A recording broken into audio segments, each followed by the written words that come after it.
Prabowo yang tidak menyalami Anies saat debat usai. Oh, dia nggak datang ke saya lebih tua dari dia. Saya lebih senior dari dia, ya.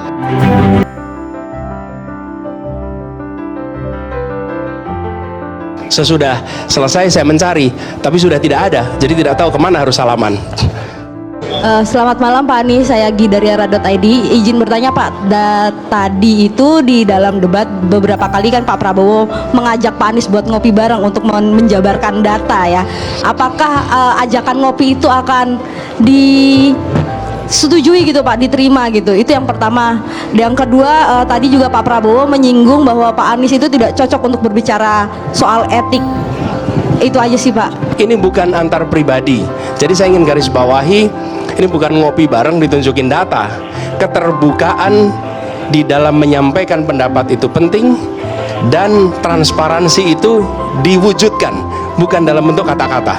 Itu pesan pertama. Jadi ini bukan antar pribadi, tapi justru untuk rakyat Indonesia. Halus tapi panas. Momen Prabowo kesal pada Anies dan menyebutnya profesor. Mati, ini bukan soal pribadi, ini soal negara, ini soal policy. Penjelasannya ya di tempat ini, bukan di ruang-ruang tertutup yang tidak diketahui oleh publik. Justru kalau Bapak ketahui datanya salah, tunjukkan di tempat ini sehingga publik bisa mengetahui, bukan dalam pertemuan-pertemuan lain yang tidak jelas dari mana kita bisa menilai.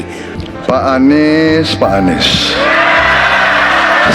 Saya tidak bicara tertutup, saya bicara di Dewan Perwakilan Rakyat Komisi 1, di mana semua partai yang mengusung Bapak hadir dan menyetujui yang saya ajukan.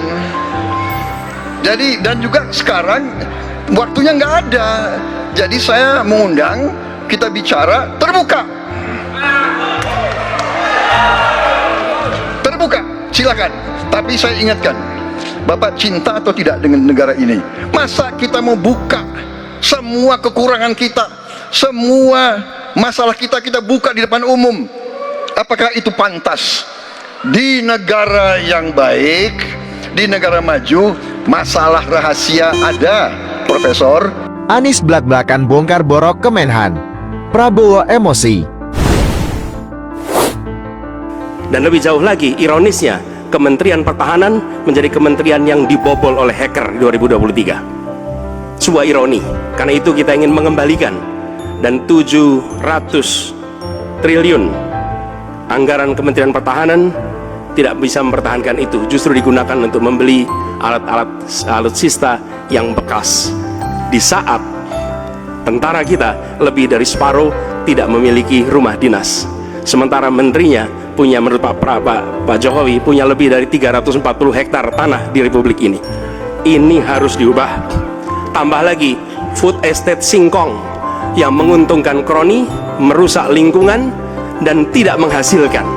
Ini harus diubah. Terima kasih. Sebelum saya menjawab pertanyaan itu, saya mengklarifikasi tadi data yang meleset. Maaf Pak Prabowo, angkanya terlalu kecil. Bukan 320 hektar, tapi 340.000 hektar. Saya klarifikasi. Kemudian Itu pun salah. Melanjutkan. Itu pun salah. Atas apa yang perlu saya sampaikan. Mas Anies, Pak Prabowo, jangan Pak Prabowo, Pak Prabowo, Pak Prabowo, mohon maaf. Ini mohon nanti tenang ada dulu kesempatannya, hadirin. baik. Mohon tenang. Harap tenang. Harap tenang. Baik, kita akan lanjutkan. Kalau tidak mampu menjawab, jangan salahkan yang nanya. Dalam debat Capres nomor urut 2, Prabowo Subianto menyebut Anies tak pantas bahas soal etika. Anies membalas ucapan tersebut dengan menyebut jika Prabowo tidak mampu menjawab pertanyaannya, jangan justru menyalahkan orang yang bertanya. Kalau tidak mampu menjawab dan tidak bisa menjawab, jangan menyalahkan penanya. Iya, jawab aja pertanyaannya. Betul kan?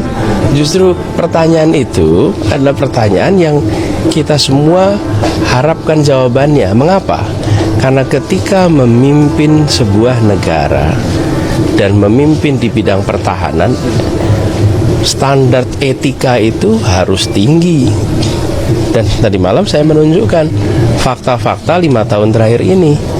Ada problem-problem etika di situ. Respon menohok Anies untuk Jokowi soal debat Capres.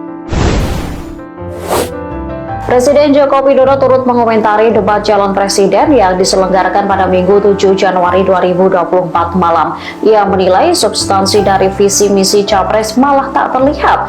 Menanggapi hal itu, Anies Baswedan mengaku terkejut Presiden ikut berkomentar. Capres nomor urut 1 itu juga mempertanyakan pernyataan Jokowi yang menyebut bahwa debat lebih banyak menyerang personal daripada kebijakan. Padahal, kata Anies, debat tersebut jelas membahas kebijakan pertahanan di Indonesia. Oleh karenanya, Anies menilai aneh jika debat tersebut menyerang perorangan. Saat ditanya apakah langkah Jokowi itu tidak etis, Anies juga enggan berkomentar lebih jauh. Dikutip dari Kompas.com, Anies mengaku sampai saat ini ia masih memegang ucapan Jokowi yang menyebut akan netral dalam penyelenggaraan pemilu 2024 ini. Ia tak ingin berspekulasi apakah Jokowi berkomentar soal debat adalah bentuk dukungan kepada salah satu calon presiden.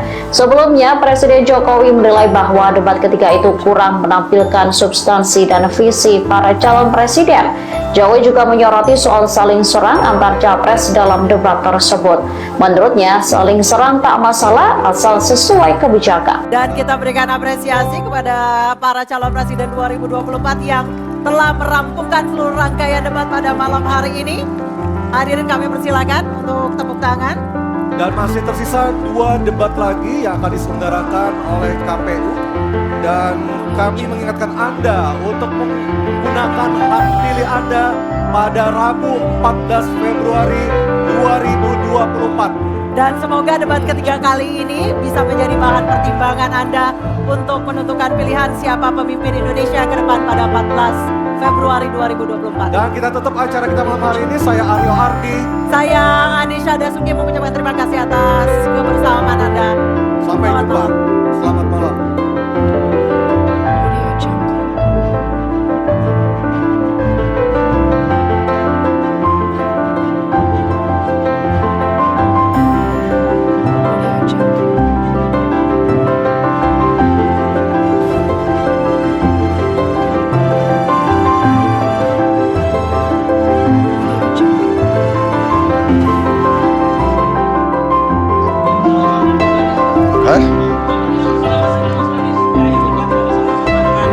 Oh, dia nggak datang ke saya lebih tua dari dia, saya lebih senior dari dia, ya.